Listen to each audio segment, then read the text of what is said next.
اسلام کا زوال شروع ہو گیا خلافت راشدہ کے خاتمے کے ساتھ۔ حضور کی حدیث بدأ الاسلام غریبا وسیعود کما بدأ فطوبی للغرباء۔ اسلام کمزور تھا، اجنبی تھا، غریب تھا، کوئی اس کا جاننے والا نہیں، پہچاننے والا نہیں، پرسان حال نہیں تھا، لیکن اب اللہ نے اسلام کو غلبہ دیا ہے۔ اب سبھی ٹھاڑے کے سب دوست ہیں، طاقتور کے تو سبھی جو ہے ساتھی ہیں، لہذا اب سب ساتھ دے رہے ہیں۔ لیکن تم دیکھنا اسلام بہت جلد پھر غریب ہو جائے گا۔ بدأ الاسلام غریبا وسیعود کما بدأ، فعل مضارع پر جب سین آتا ہے وہ ہے مستقبل قریب، عن قریب اسلام پھر غریب ہو جائے گا۔ اس کے بعد سے اب تک کی تاریخ اگر میں بیان کروں تو پھر صبح ہو جائے گی۔ حضور نے فرمایا اوتیت جوامع الکلم، مجھے اللہ تعالیٰ نے نہایت جامع کلمات عطا کیے ہیں۔ ایک حدیث کے حوالے سے اب تک کی تاریخ 14 برس سے چند سال کم کی تاریخ ایک حدیث میں۔ مسند احمد ابن حنبل کی روایت، نعمان ابن بشیر رضی اللہ تعالیٰ عنہ راوی۔ غالباً یہ کتابچہ یہاں تقسیم ہوا ہوگا، اس میں یہ حدیث کے ٹیکسٹ موجود ہیں۔ میں اگر لفظاً معاملہ لے کر چلوں گا تو معاملہ مشکل ہو جائے گا، ترجمہ بھی متن بھی۔ یہ 4 ورقہ ہے، جنہیں نہیں ملا وہ جاتے ہوئے لیتے جائیں ضرور۔ حدیث کا لب لباب کیا ہے؟ حضور نے اپنے دور سے لے کر قیامت تک 5 ادوار گنوائے ہیں تاریخ کے۔ پہلا دور دور نبوت، دور سعادت۔ دوسرا دور خلافت علی منہاج النبوہ، نبوت کے نقش قدم پر، نبوت کے طریق پر خلافت۔ کیا مطلب؟ خلافت راشدہ میں وہ نظام جو کا تو قائم رہا جو محمد عربی صلی اللہ علیہ وسلم نے قائم فرمایا تھا۔ تیسرے دور کو کہا آپ نے ظالم ملوکیت، بادشاہت۔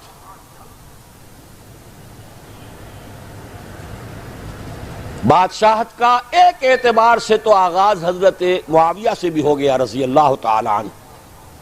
کسری العرب کہا گیا انہیں، عرب کے کسریٰ، لیکن معاذ اللہ یہ ظالم کے لفظ کا اطلاق ان پر نہیں ہوگا۔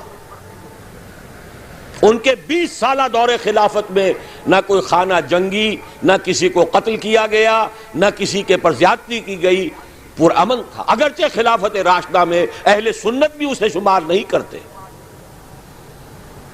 اپنی ذات میں تو راشد تھے کہ نہیں، خلیفہ تھے کہ اپنے وہ صحابی تھے کہ نہیں، اور صحابہ اولئک ہم الراشدون۔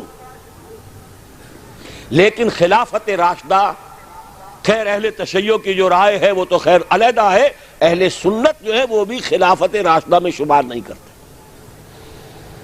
ابو بکر، عمر، عثمان، علی اور آگے 6 مہینے حضرت حسن کے بھی بعض حضرات شامل کرتے ہیں، تو ایک حدیث کے مطابق 30 سال کی مدت مکمل ہو جاتی ہے۔ ملوکیت اصولی اعتبار سے حضرت معاویہ کے دور میں شروع ہوئی، لیکن ظالم ملوکیت یزید کے دور سے شروع ہوئی۔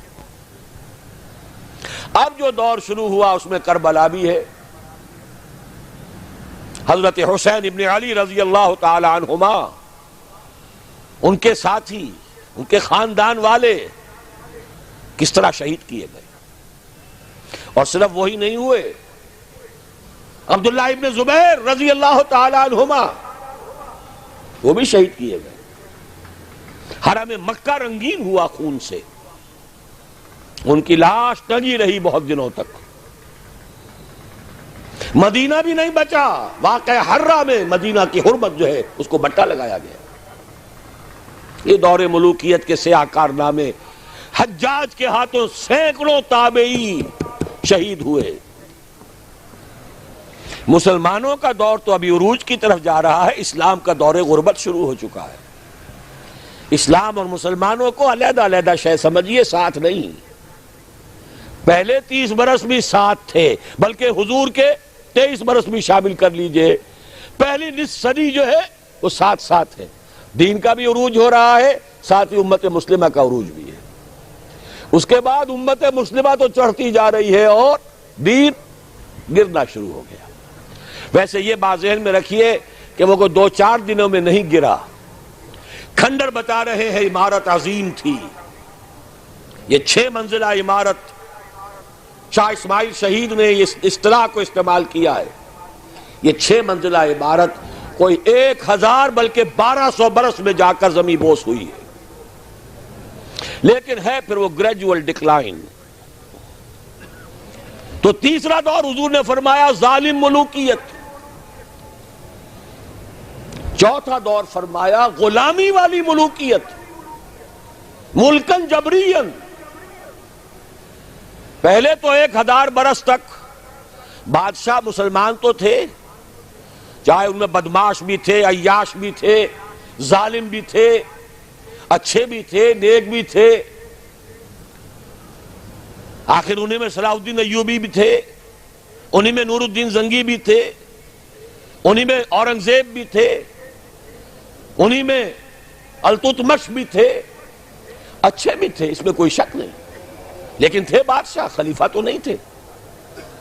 لیکن یہ کہ اکثر و بیشتر کا معاملہ تو وہی ہے، عیاشیاں ہیں، محل بن رہے ہیں، تاج محل بن رہے ہیں، الحمرا بن رہا ہے، جہاں جائے کوئی اقبال اور جا کر رو کر آ جائے، رو لے اب دل کھول کر دیدہ خون آبا بار، وہ نظر آتا ہے تہذیب حجازی کا مزار۔ یہ وہ دور تھا کہ جو تھا تو دور ملوکیت، لیکن بہرحال ملوک مسلمان تھے۔ چوتھا دور آیا جبکہ غلامی کے ساتھ ملوکیت۔ کیا مطلب؟ ملکہ برطانیہ کی رعایا بن گئے تھے کہ نہیں ہم؟ ملکہ معظمہ وکٹوریا، غلام احمد قادیانی نے جو ان کی مدح لکھی ہے، جو خطابات دیے ہیں، ان کی جو اس زمانے کی تصانیف ہے انہیں پڑھیے تو صحیح۔ کہیں ہم برطانیہ کے غلام، کہیں ہم فرانسیسیوں کے غلام، کہیں ہم ولندیزیوں کے غلام، کہیں ہم اطالویوں کے غلام۔ اس صدی کے آخر میں وہ نقشہ آ گیا، شروع میں 20ویں صدی کے شروع میں، جس کا نقشہ حضور نے ایک حدیث میں کھینچا تھا۔ صحابہ سے آپ نے فرمایا ایک وقت آئے گا یوشک ان تداعی علیکم الامم، کہ دنیا کی قومیں تم پر ایک دوسرے کو دعوت دیں گی کہ یہ تر نوالا موجود ہے، آؤ اور نوچ کو چھوڑ کر کھاؤ، ادھر سے ہم کھائیں گے ادھر سے تم کھاؤ، یہ تم لے جاؤ یہ ہمارے پاس رہے گا۔ مصر انگریزوں کے پاس رہے گا، عراق انگریزوں کے پاس رہے گا، شام فرانسیسی لے جائیں، اور لیبیا اطالوی لے جائیں، اور موراکو اور تونس یہ سب جو ہیں یہ فرانسیسی لے جائیں، ہسپانیہ سہارا لے جائے، یہ سب لے جاؤ، آؤ ٹکا بوٹی کر کے کھا جاؤ۔ سلطنت عثمانیہ ختم، 1924 میں خلافت بھی ختم، نام کی خلافت، حقیقی خلافت نہیں تھی، پھر بھی جیسا کہ میں نے آپ کو بتایا بڑی طاقت تھی اس میں۔ خلیفہ اگر جہاد کا اعلان کر دیتا اس گئے گزرے دور میں بھی، تو جیسے کہ اس انگریز کمانڈنٹ نے کہا تھا کہ لاکھوں مسلمان نکل آئیں گے سروں سے کفن باندھ کر، اس میں کوئی شک نہیں۔ یہ تھا چوتھا دور، اور تھا نہیں ابھی ہے۔ یہاں سے اب ذرا بات شروع ہو رہی ہے، اچھی طرح سمجھ لیجئے۔ کہنے میں تو یہ آتا ہے اور تاریخ بھی یہ بتاتی ہے، حقائق بھی کچھ اس طرح کے ہیں کہ اس صدی کے آغاز میں تو اسلام اور مسلمان دونوں انتہائی زوال کو چلے گئے، اس کے بعد سے عروج شروع ہوا ہے کچھ۔ تقریباً 25 برس میں تمام عالم اسلام آزاد ہو گیا۔ سن 47 میں پاکستان بن گیا، مشرقی اور مغربی پاکستان 2 خطوں پر مشتمل۔ انڈونیشیا آزاد ہو رہا ہے، ملیشیا بن گیا ہے، ایک ایک کر کے عرب ممالک آزاد ہو رہے ہیں۔ تمام مسلمان ممالک تقریباً اکثریت والے آزاد ہو گئے۔ لیکن یہاں سے نوٹ کیجئے، دم لیا تھا نہ قیامت نے ہنوز، پھر تیرا وقت سفر یاد آیا۔ یہ جو کولونیلزم تھا جس کی بساط لپیٹی گئی ہے اس صدی کے وسط میں، یہ کرسچین کولونیلزم تھا۔ انگریز کون تھے؟ عیسائی۔ فرانسیسی کون تھے؟ ولندیزی کون تھے؟ ہسپانوی کون تھے؟ اطالوی کون تھے؟ یہ عیسائیوں کی کولونیل حکومتیں، نو آبادیاتی حکومتیں، وہ بساط ذرا طے ہوئی تھی کہ اسی وقت ورلڈ بینک قائم ہوا، کچھ عرصے بعد IMF قائم ہوا، اور اس سازش کا سارا سلسلہ شروع ہو گیا جو خلیج کی جنگ کے بعد عوام کے سامنے بھی علم نشرہ کر دی گئی۔ وہ سازش کیا ہے اسے سمجھ لیجئے۔ چوتھا دور ابھی جاری ہے، اس کو مختصر طور پر تو یوں کہوں گا کہ ایک سیلاب آ رہا ہے نیو ورلڈ آرڈر کے نام سے۔ نیو ورلڈ آرڈر، اور نیو ورلڈ آرڈر اصل میں کیا ہے؟ براہ راست حکومتیں نہیں ہوں گی دوسروں کی، انہی میں سے لوگوں کو بٹھاؤ، لیکن مالیاتی شکنجے میں جکڑ لو، کام یہ کریں، محنت یہ کریں، صبح سے شام تک مشقت یہ کریں، اپنے سودی نظام سے، اپنے ورلڈ بینک سے، اپنے IMF سے ان کی محنت اور ان کی کمائی کی ملائی کھینچتے چلے جاؤ، چھاچ ان کو بھی دیتے رہو۔ یہ پورا فلسفہ یہود کا ہے، زائنزم کے نام سے جو دنیا میں چل رہا ہے۔ یہود کا کہنا یہ ہے کہ اصل انسان صرف ہم ہیں۔ 13 ملین یا 14 ملین، 1.5 کروڑ سے بھی کم انسان دنیا میں یہودی ہے۔ وہ کہتے ہیں اصل انسان ہم ہیں، باقی یہ 6 ارب جو بھیڑ نظر آتی ہے دنیا میں، یہ اصل میں حیوان ہے، شکلیں انسانوں کی سی ہیں، یہ گوئمز ہیں، یہ جنٹائلز ہیں۔ ان گوئمز اور جنٹائلز کا خون چوسنا ہمارا حق ہے، جیسے گائے کا دودھ پینا ہمارا حق ہے، بیل کو ہل میں جوتنا ہمارا حق ہے، گھوڑے کو ٹانگے میں جوڑنا ہمارا حق ہے۔ البتہ گائے کو بھی کچھ چارہ تو ڈالنا پڑے گا نا، بھوکی مرے گی تو دودھ کہاں سے لوگے؟ گھوڑے کو بھی شام کو کچھ دانہ ڈالو گے تو اگلے روز اسے ٹانگے میں جوت سکو گے۔ اس درجے میں اس بقیہ نوع انسانی کو سبسسٹنس لیول کے اوپر تو باقی رکھو،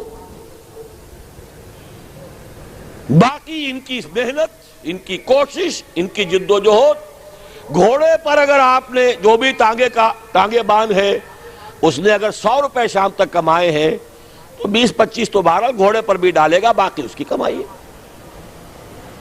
سبسسٹنس لیول ان کو دو تاکہ یہ کل بھی کام کرنے کے قابل ہو، لیکن سارا سودی نظام کے ذریعے سے ان کا خون ہم کشید کرتے چلے جائیں۔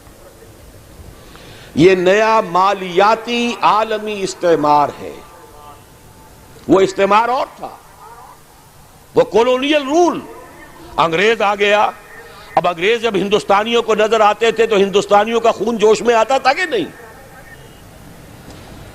بغاوت کرتے تھے، مارتے تھے، پھر وہ ہندوستانیوں کو مارتے تھے۔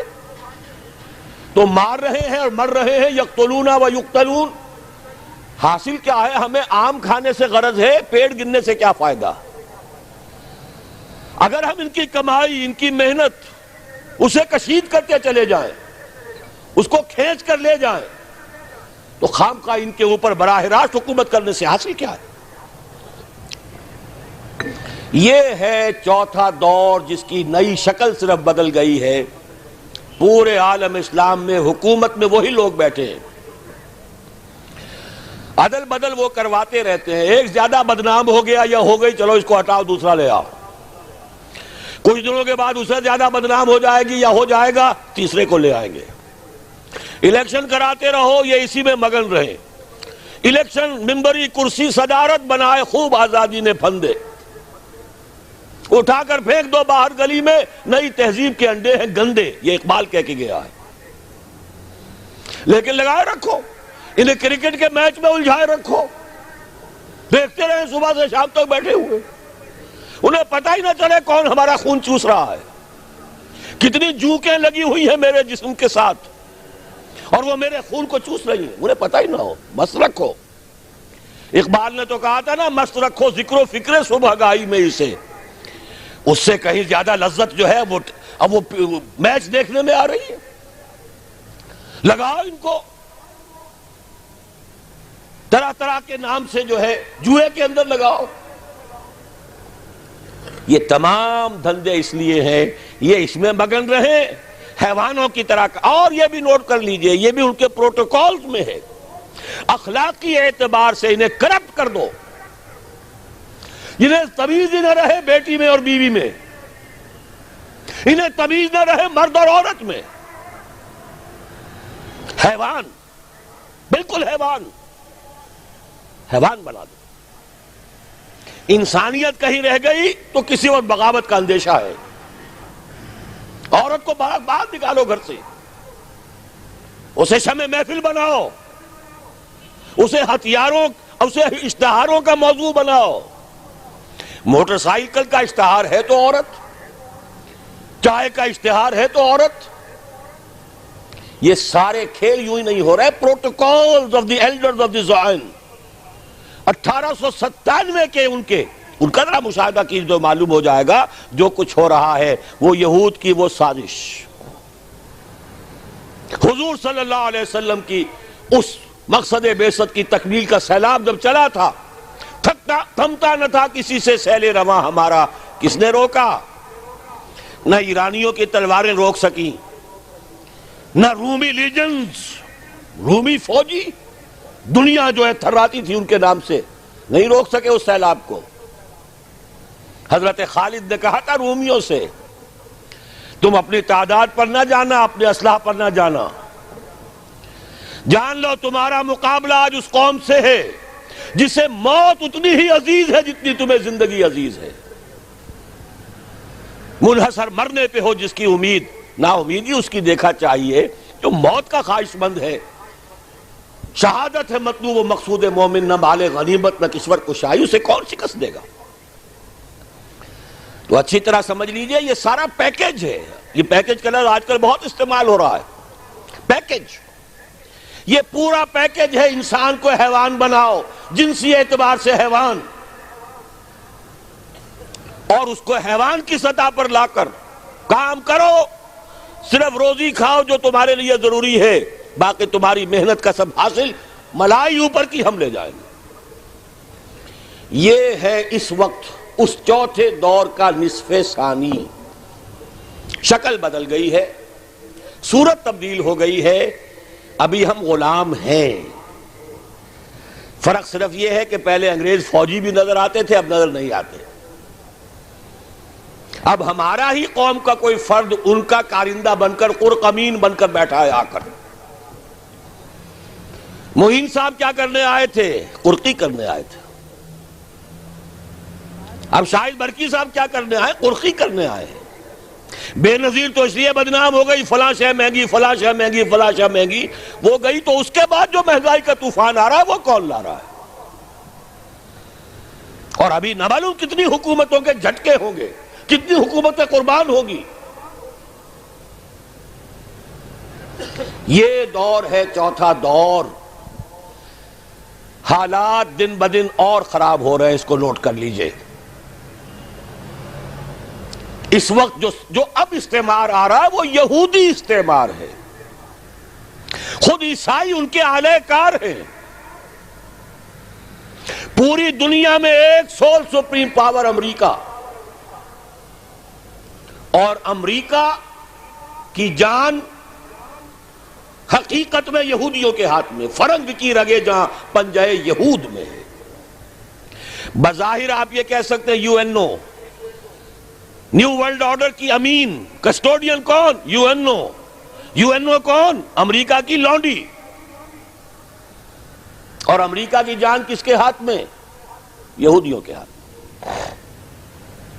یہ عالمی استعمار، اس کا طوفان چلا رہا ہے. آخری ٹکراؤ ہونا ہے امت محمد اور یہود کے مابین. شیطانی قوت کا سب سے بڑا نمائندہ یہودی،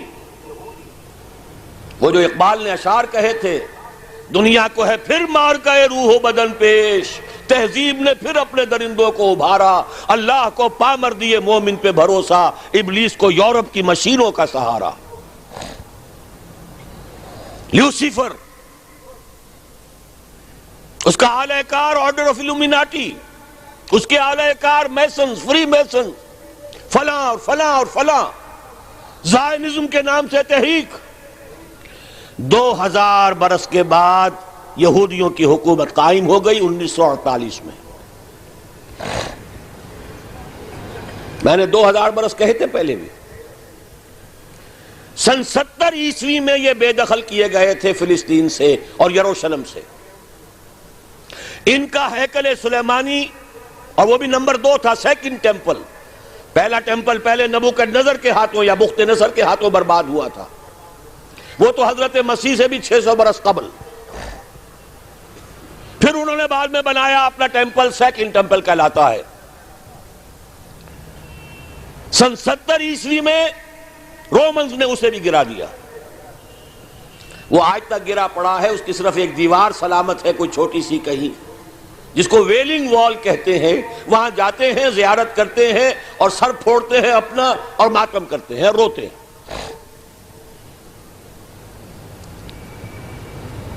سن 70 میں انہیں جو دیش نکالا ملا تھا فلسطین سے،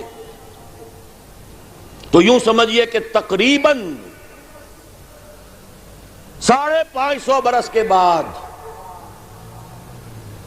حضرت عمر رضی اللہ تعالیٰ عنہ کے ہاتھوں جب یروشلم فتح ہوا ہے، اس کے بعد سے انہیں یروشلم میں داخلے کی اجازت ملی. حضرت عمر نے رحم فرمایا کہ تم بھی آ سکتے ہو یہاں، لیکن جو کرسچنز نے، عیسائیوں نے جب قبضہ دیا تھا، چونکہ فتح نہیں کیا تھا مسلمانوں نے یروشلم کو، فتح نہیں ہو سکا تھا، وہ تو انہوں نے ایک معاہدے کے تحت ہینڈ اوور کیا ہے، سرنڈر کیا ہے. اور اس معاہدے میں عیسائیوں نے یہ بات طے کرا دی تھی کہ یہاں یہودیوں کو آباد ہونے کی اجازت نہیں دی جائے گی. آئیں، زیارت کریں، چلے جائیں. مکان نہیں خرید سکتے، زمین نہیں خرید سکتے، سیٹل نہیں ہو سکتے. لیکن 1900، بلکہ نوٹ کر لیجئے 1897 میں، اب یہ 1997 آ رہا ہے اگلے سال کیا، اب تو بہت قریب آ گیا، سال تو بہت بڑی بات ہوتی ہے. 1 مہینے بعد، 1.25 مہینے بعد شروع ہو رہا ہے. پورے 100 برس قبل یہودی بینکرز تھے، کچھ بڑے بڑے بینکرز، سوئٹزرلینڈ میں جمع ہوئے، نقشہ بنایا، اسکیم بنائی.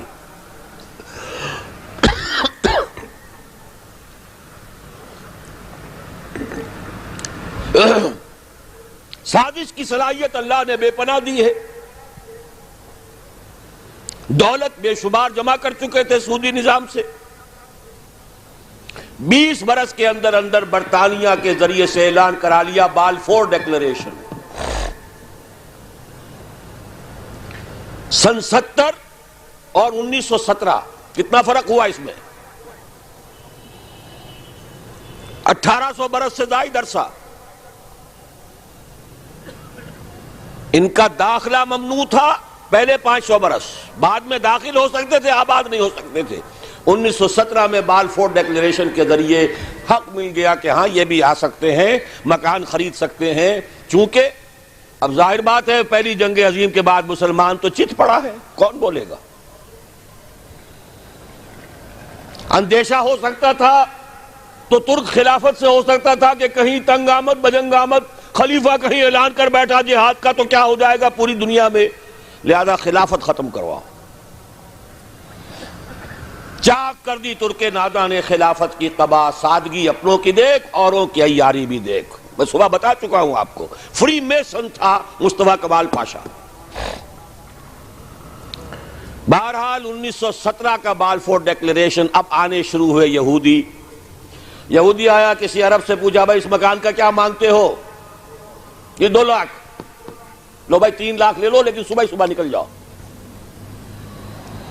اس کھیت کے کتنے دام ہیں؟ جو دام بتایا اسے بڑھ کر کے, جلدی سے جاؤ.